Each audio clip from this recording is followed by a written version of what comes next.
Hello everyone, and thank you for joining me today. In this video I want to talk about the books I read in the month of January.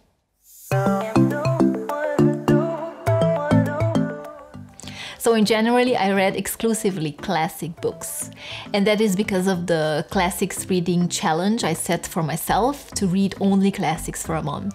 And I have to say that video was so well received, and it just shows that we all love a good classic. Now, looking back at the books I read and the ones I have left, I feel like they're pretty even when it comes to the stack, not taking into consideration the two ones I have on the go. So let me just show you. I read 7 books. Oh, I'm gonna put the ones I'm reading on the floor, and if I make some space here on my table, I don't know if I can manage to do this, but these are the ones I read. 7 books, 1, 2, 3, 4, 5, 6, 7. And then the ones I have yet to read. Oh, this is gonna be a bit of a juggle. Oh, these are the ones I've yet to read. So 1, 2, 3, 4, 5, 6, 7, 8, 9, 10. So 7 read, 10 to go, and 2 I'm currently reading. So if I take these two next to each other, well, yeah, I would say I read half, especially if we take the ones I'm currently reading. Whew. Sorry, I'm not ready to juggle with books so much here. I wasn't planning that, but I'm back. So let me start with the ones I'm currently reading. So I'm currently reading The Portrait of a Lady by Henry James. I'm listening to this in audiobook. I think I've gotten to the halfway mark, and I feel like I'm kind of losing interest in it in a way, so maybe I'll just switch to reading it physically and not listening to it. Then I'm also reading The Master and Margarita by Mikhail Bulgakov, and I've read 63 pages, so not that much. And I haven't read so much again because of lockdown and so on and so forth. I feel like I'm in a bit of a slump, to be honest. I don't really feel like reading, so I don't know what's gonna happen in February, but yeah, I really enjoyed this. But again, this is one that I want to read really slowly because there's just so many details that I don't want to miss, because I will feel like I will be missing out from the story and my understanding of these people and this world if I just speed through it. So these are the two, and then I'll just put this stack here on my lap and then just start from the top.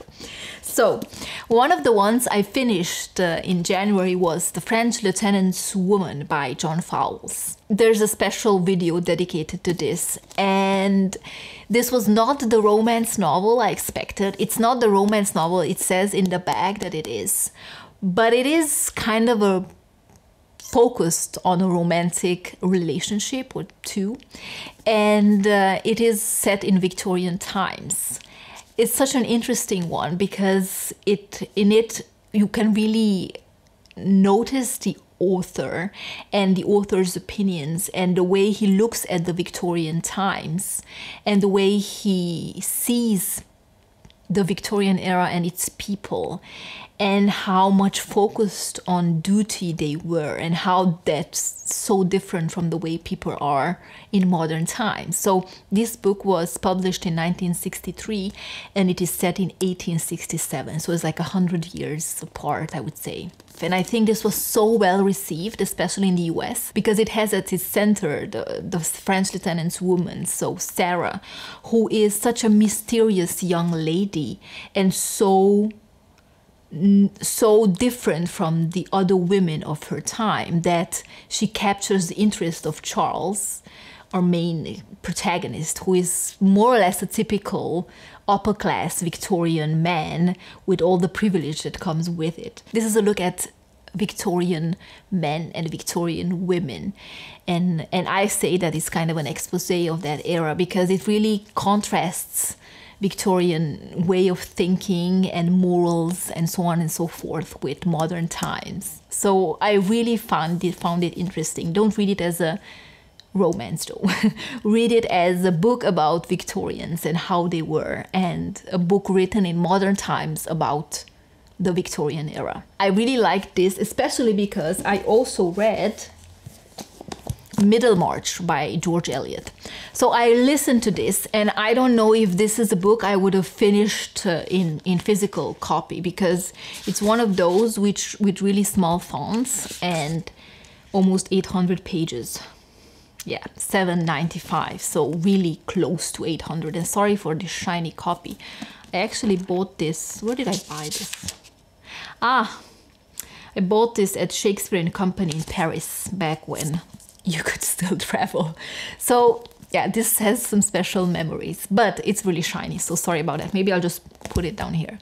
So I found it really interesting because this is also set in Victorian England, and it is set in a provincial town in England, and it is really about all these characters who live there, local politics, and it's about this new doctor who kind of is more innovative, and he wants to found the hospital, and it's about what's happening around that hospital, but more it's about who the people are who live in that small town, and how also class plays such a big role in their life, and how the upper classes, the gentle, I don't even know what you call it, but the ones who don't work for a living, how they are so separate from the rest, who kind of are in business or are like doctors or have a trade and so on and so forth. So it's all of these people coming together and intermingling and their lives. And we follow basically 2 or 3 couples a bit more closely.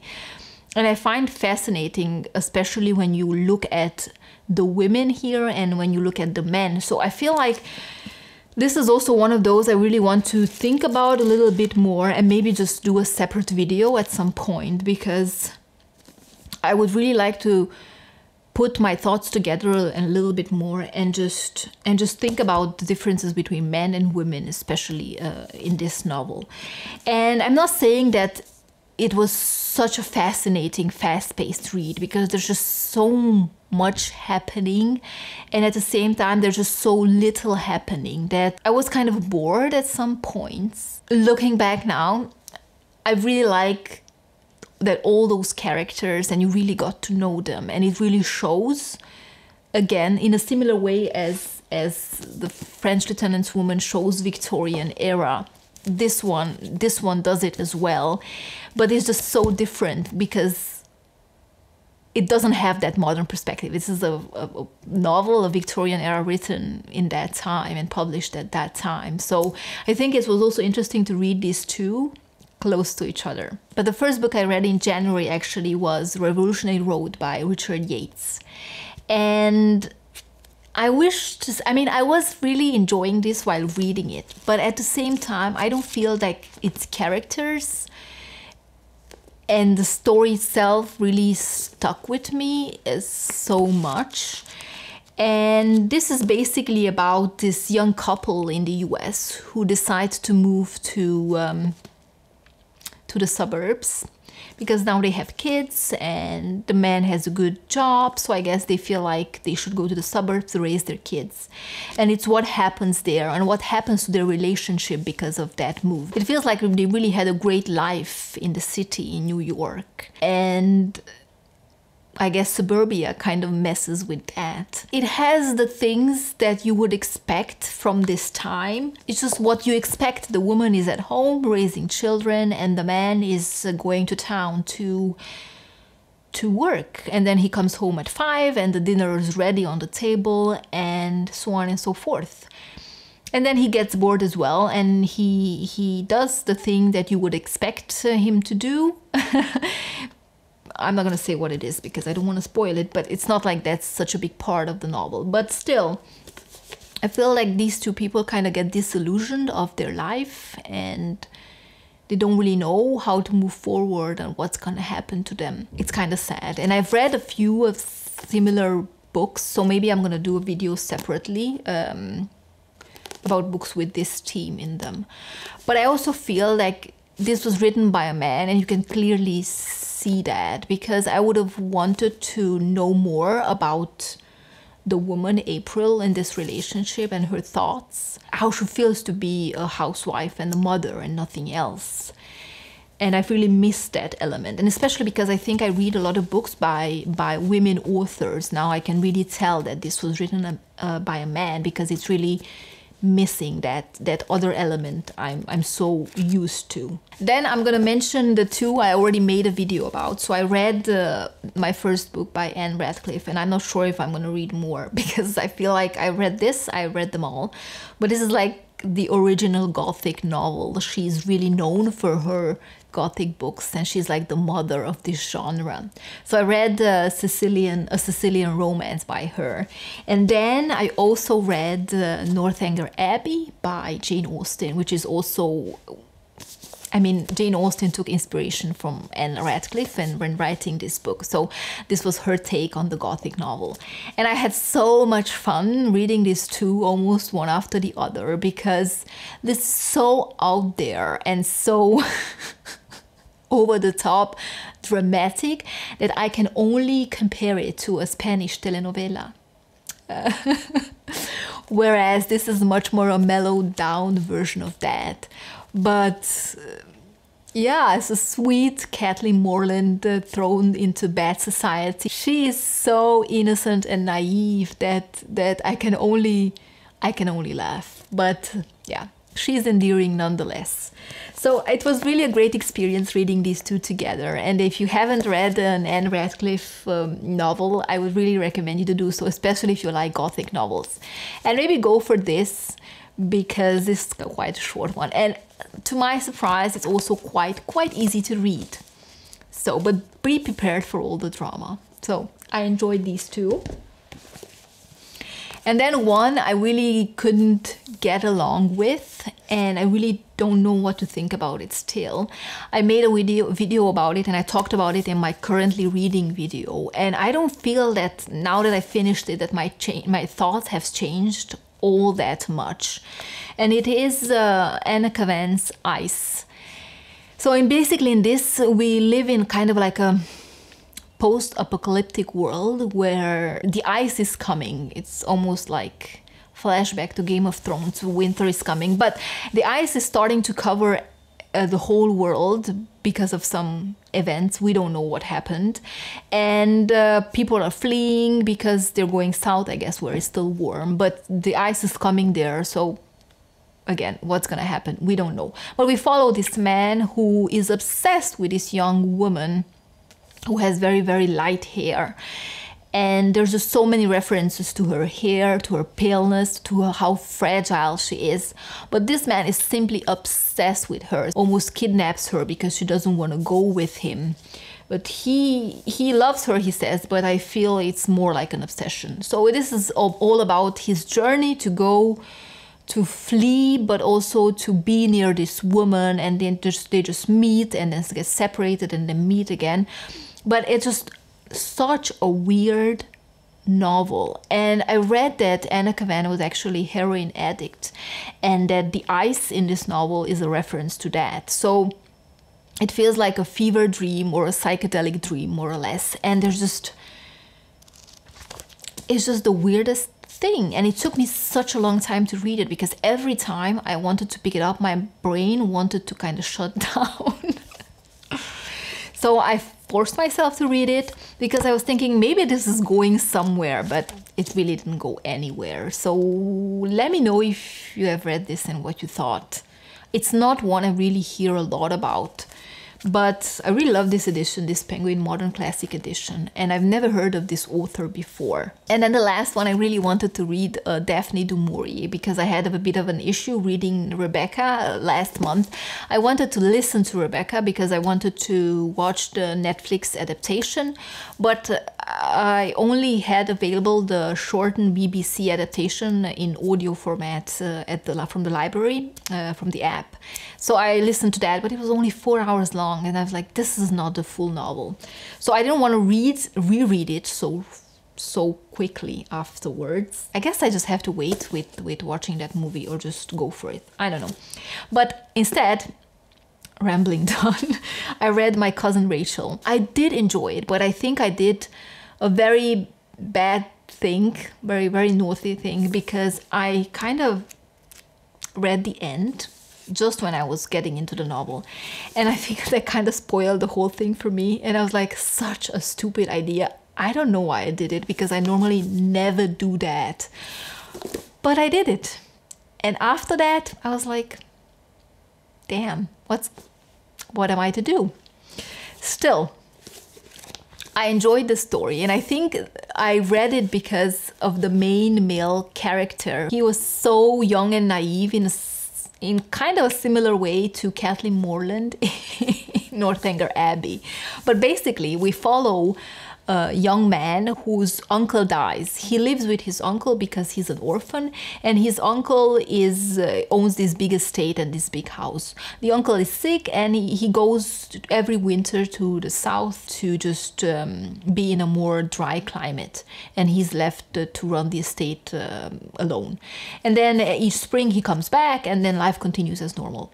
But at this year particularly, something happens, because his uncle meets this woman, my cousin Rachel, there in Italy, and they get married, and then he gets sick and he dies.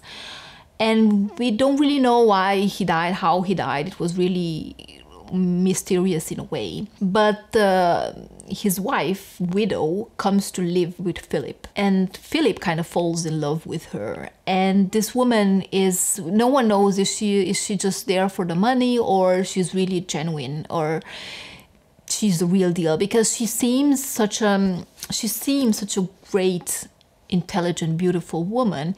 And no wonder that Philip falls in love with her, and no wonder that Ambrose, his uncle, fell in love with her.